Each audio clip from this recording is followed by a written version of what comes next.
കേരളത്തിൽ ആദർശ രാഷ്ട്രീയത്തിൻ്റെ ഏറ്റവും വലിയ അപ്പോസ്തലൻ ആരാണെന്ന് ചോദിച്ചാൽ കെ ആൻ്റണി എന്നായിരിക്കും നിങ്ങൾ പറയുന്ന മറുപടി. പക്ഷേ ഞാൻ വിചാരിക്കുന്നത് ആൻ്റണിയേക്കാൾ വലിയ ആദർശശാലിയായ ഒരു രാഷ്ട്രീയക്കാരൻ കേരളത്തിലുണ്ടെങ്കിൽ, ഇപ്പോഴും ഉണ്ടെങ്കിൽ, അത് എം സുധീരനാണ്. സുധീരനെ പോലെ ആദർശശാലിയായ, ആദർശത്തിന് വേണ്ടി അണുവിട വിട്ടുവീഴ്ച ചെയ്യാത്തൊരു നേതാവ് കേരള രാഷ്ട്രീയത്തിൽ ഒരിക്കലും ഉണ്ടായിട്ടില്ല. എ ജോൺ പോലും സുധീരനോട് താരതമ്യം ചെയ്യുമ്പോൾ ഒന്നുമല്ല എന്ന് പറയേണ്ടി വരും.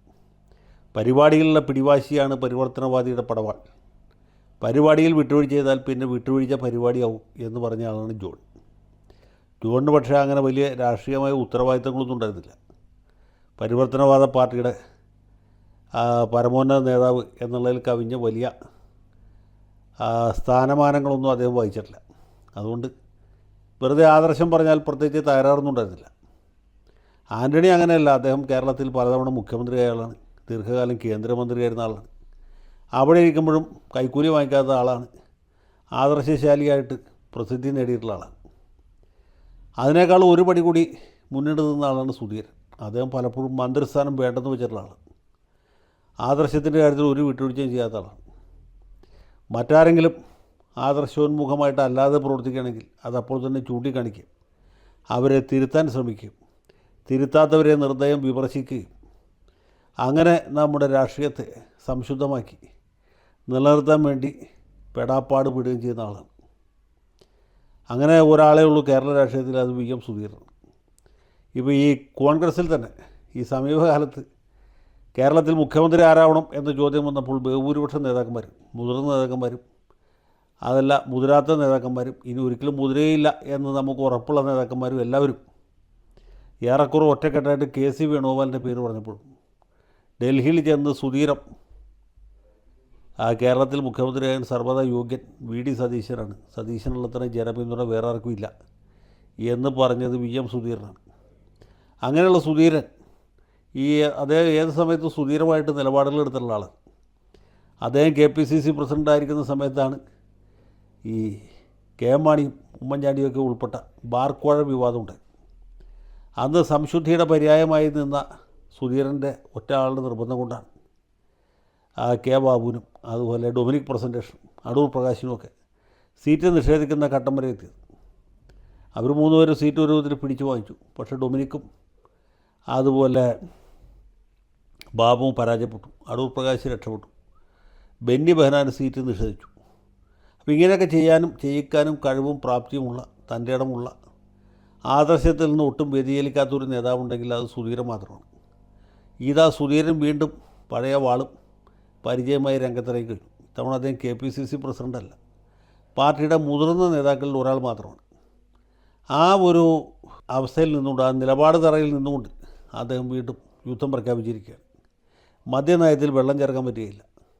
വീര്യം കുറഞ്ഞ മദ്യം ഉൽപ്പാദിപ്പിക്കുന്നതും വിപണനം ചെയ്യുന്നതും അതിനു വേണ്ടിയിട്ട് നികുതി ഇളവ് കൊടുക്കുന്നതുമൊക്കെ വലിയ തെറ്റാണ്. കേരളത്തെ മദ്യമുക്തമാക്കി രക്ഷിക്കണം. കേരളത്തിൽ മദ്യവർജനവും മദ്യനിരോധനവും നടപ്പാക്കണം.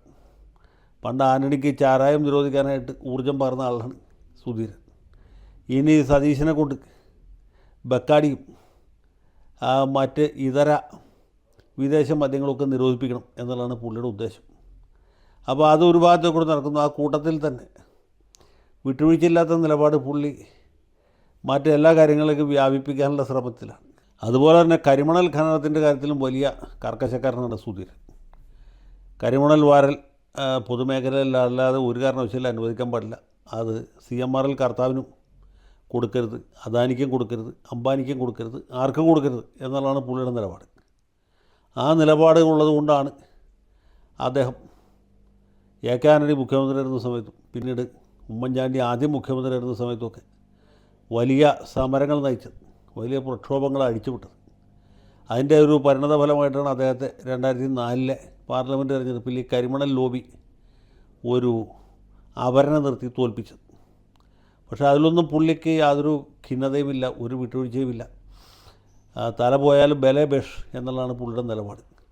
അപ്പോൾ സുധീരൻ വീണ്ടും പറയുന്നത് കരിമണൽ ആർക്കും കൊടുക്കരുത്, അത് കർത്താവിനും കൊടുക്കരുത്, കർമ്മത്തിനും കൊടുക്കരുത്, അംബാനിക്കും കൊടുക്കരുത്, അദാനിക്കും കൊടുക്കരുത്, ആർക്കും കൊടുക്കരുത് എന്നാണ്. അപ്പോൾ ഇതൊക്കെ പുതിയ സർക്കാരിൻ്റെ നവലിബറൽ ആശയങ്ങളുമായിട്ട് എങ്ങനെ പൊരുത്തപ്പെടും? ഈ കാര്യത്തിൽ ആര് വിട്ടുവീഴ്ച ചെയ്യും? സതീശൻ വെച്ച കാല് പുറകോട്ടെടുക്കുമോ? അതോ സുധീരൻ ആദർശത്തിൽ വിട്ടുവീഴ്ച ചെയ്യുമോ? അതോ ഉമ്മൻചാണ്ടിയും സുധീരനും തമ്മിലുണ്ടായ പോലുള്ളൊരു ഏറ്റുമുട്ടൽ ഇനി ഈ മദ്യവിഷയത്തിലും കരിമണൽ വിഷയത്തിലും സതീശനും സുധീരനും തമ്മിൽ ഉണ്ടാകുമോ എന്നൊക്കെ ചോദിച്ചാൽ അതിന് ഒറ്റവാക്കിൽ ഒരു മറുപടി പറയാൻ ഞാൻ അശക്തനാണ്. പക്ഷേ സുധീരനെ നമുക്ക് ആർക്കും കുറച്ച് കാണാൻ പറ്റുകയില്ല. പുള്ളി വലിയൊരു യോദ്ധാവാണ്, വിട്ടുവീഴ്ചയില്ലാത്ത യോദ്ധാവാണ്. അപ്പോൾ സതീശനെ സംബന്ധിച്ചിടത്തോളം സുധീരനെ ഏതെങ്കിലും തരത്തിൽ പാട്ടിലാക്കി മുന്നോട്ട് കൊണ്ടുപോകുക എന്നുള്ള അസാധ്യമായിട്ടുള്ള കാര്യമാണ്. കാരണം അദ്ദേഹം യാതൊരു തരത്തിലുള്ള പ്രലോഭനത്തിനും വശംവദനാകുന്ന ആളല്ല. അങ്ങനെ ഒരു ആൾ ഇവിടെ ഉള്ളിടത്തോളം കാലം ഈ ഭരണം മുന്നോട്ട് കൊണ്ടുപോയി എളുപ്പമല്ല.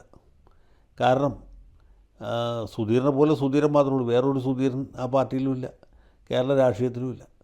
അപ്പോൾ സുധീരൻ എടുക്കുന്ന നിലപാടുകളിൽ നിന്ന് അദ്ദേഹം ഒരിക്കലും വിട്ടുവീഴ്ച ചെയ്യില്ല, പുറകോട്ട് പോവുകയുമില്ല. നേരെ മറിച്ച് പല കാര്യങ്ങളിലും കമ്മിറ്റ്മെൻ്റ് ഉള്ളവരാണ് മന്ത്രിമാർ. നമുക്കറിയാം, കുഞ്ഞാലിക്കുട്ടിക്ക് അദ്ദേഹത്തിൻ്റെ കെട്ടുപാടുകളുണ്ട്, സതീശന് പുള്ളിയുടേതായ ബാധ്യതകളുണ്ട്, മറ്റ് വേവലാതികളുണ്ട്. അപ്പോൾ ഇങ്ങനെയുള്ള നേതാക്കന്മാരുള്ളിടത്തോളം കാലം സുധീരന് ഫൈറ്റ് ചെയ്യാനായിട്ട് ഒരുപാട് വിഷയങ്ങൾ കിട്ടിക്കൊണ്ടേയിരിക്കും.